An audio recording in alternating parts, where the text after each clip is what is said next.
नमस्कार. सर्वप्रथम आपणा सर्वांना मराठी राजभाषा दिनाच्या हार्दिक हार्दिक शुभेच्छा. लाभले आम्हास भाग्य बोलतो मराठी. काय आहे ही मराठी जाणून घेऊया थोडक्यात. साधू संतांचा उपदेश आहे मराठी. सह्यगिरीच्या उरावर साज आहे मराठी. शिवरायांच्या उपकारांची जाणीव आहे मराठी. भीमरायाने बहाल केलेली माणुसकी आहे मराठी. कित्येक साहित्यिकांच्या संघर्षाने समृद्ध झालेली वाणी आहे मराठी. मराठी फक्त भाषा नाही, मराठी माय आहे मराठी. या भगव्याचा धगधगता स्वाभिमान आहे मराठी. अशी आपली समृद्ध भाषा आहे. समृद्ध म्हणजे काय ते पण आपण जाणून घेऊया. एक मातीचं भांडं जेव्हा आपण पाण्यासाठी वापरतो तेव्हा त्याला माठ असं म्हणतो. जेव्हा अंत्यसंस्कारासाठी वापरतो तेव्हा त्याला मडका असं म्हणतो. आणि नवरात्रीला वापरतो तो घट होतो.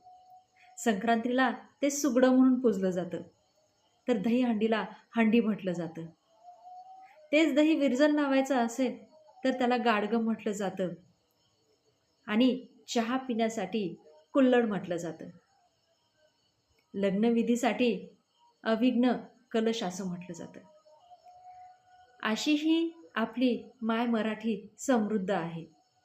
आता माय मराठी म्हटलं मी, माय मराठी म्हणजेच आपली मातृभाषा ही संकल्पनाच किती सुंदर आहे नाही का.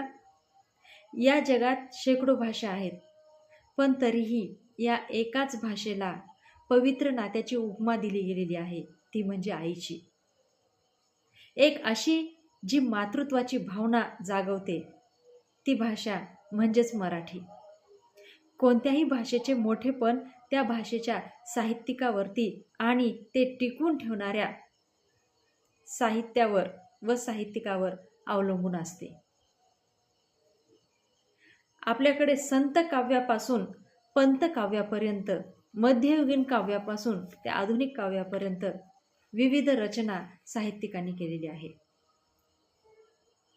साहित्य प्रकारामध्ये कथा असो, कादंबरी असो, चरित्र असो, आत्मचरित्र असो, प्रवास वर्णन असो, नाटक असो, या सर्वांमुळे आपली साहित्य परंपरा जतन केलेली आहे, समृद्ध केलेली आहे. आणि तंत्रज्ञानाच्या युगात देखील आपली ही मराठी अभिजात मराठी ठरलेली आहे. आपल्या ज्ञानेश्वर माऊलींनी म्हटलेलं आहे, माझा मराठीचा बोलू कौतुके, परी अमृताहुनी पैजा जिंके. त्याचबरोबर संस्कृत भाषा दैवी केली, प्राकृत काय चोरापासून आली, असे म्हणणारे संत एकनाथ महाराज. पांडुरंगाचे स्मरण करा लावणारी ही आपली भाषा संतांनी जिवंत ठेवलेली आहे. परकीय आक्रमणापासून मराठी भाषेला जिवंत ठेवणारे आपले छत्रपती शिवाजी महाराज. हे आपल्या मराठी भाषेला अभिजात भाषेचा दर्जा हा मिळालेला आहे. ही आपली मातृभाषा इतकी सुंदर आहे आणि ते आजच म्हणजे 27 फेब्रुवारीला का साजरी करतात याच्याबद्दल आपण थोडक्यात माहिती पाहूया. दिनांक 27 फेब्रुवारी 1912 रोजी या दिवशी महाराष्ट्राच्या मातीमध्ये एक तेजपुंज तारा जन्माला आला. असामान्य प्रतिभा आणि विलक्षण शब्दांच्या जोरावर या सारस्वताने मराठी भाषेतून साहित्य निर्मिती केली. माता सरस्वतीच्या देवळातील सर्वात तेजस्वी तारा, तेजस्वी रत्न म्हणून ज्या साहित्यिकाला गौरवलं गेलं ते महान शब्दप्रभू कुसुमाग्रज म्हणजेच विष्णू वामन शिरवाडकर यांचा जन्म दिवस आपण मराठी राजभाषा दिवस म्हणून साजरा करत असतो. त्यांचे साहित्य वाचकाला विचारांनी समृद्ध करते हे आपल्याला त्यांच्या नटसम्राट या नाटकावरून कळतं. माझ्या मराठी मातीचा लावा ललाटाचा टिळा, हिच्या संगाने जागल्या दऱ्या खोऱ्यातील शिळा, दऱ्या खोऱ्यातील शिळा, असं मला म्हणावंसं वाटतं. साहित्यविषयक दिला जाणारा महत्त्वाचा आणि मोठा ज्ञानपीठ पुरस्कार हा कुसुमाग्रज यांच्या विशाखा या कविता संग्रहाला मिळालेला आहे. त्याचबरोबर वि स खांडेकर यांच्या ययाती या कादंबरीला महाराष्ट्रामध्ये पहिला पुरस्कार मिळालेला आहे. तेव्हा मराठी माणसांचा ऊर अभिमानाने भरून आलेला होता. असे बरेचसे साहित्यिक आणि त्यांचे साहित्य हे आपल्याला प्रगल्भ करून टाकतात. या ठिकाणी मला कुसुमाग्रज यांची एक कविता म्हणावीशी वाटते. कवितेचं नाव आहे कणा.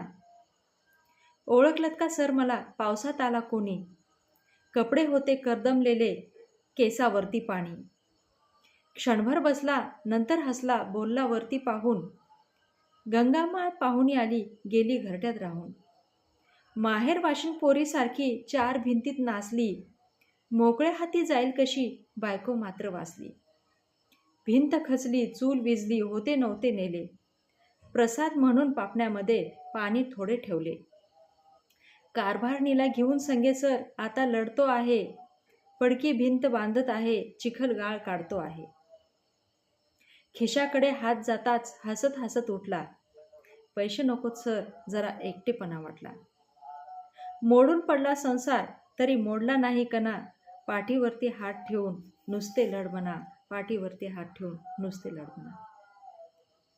खरंच हृदयाला स्पर्श करून जाणारी ही कविता. आपली मराठी भाषा खूप प्रगल्भ आहे, समृद्ध आहे. आपणही प्रत्येक मराठी साहित्याची उपासना करू, आराधना करू आणि मराठी भाषेचं जतन करू, संवर्धन करू. नमस्कार. परत एकदा मराठी भाषा दिनाच्या हार्दिक हार्दिक शुभेच्छा. धन्यवाद.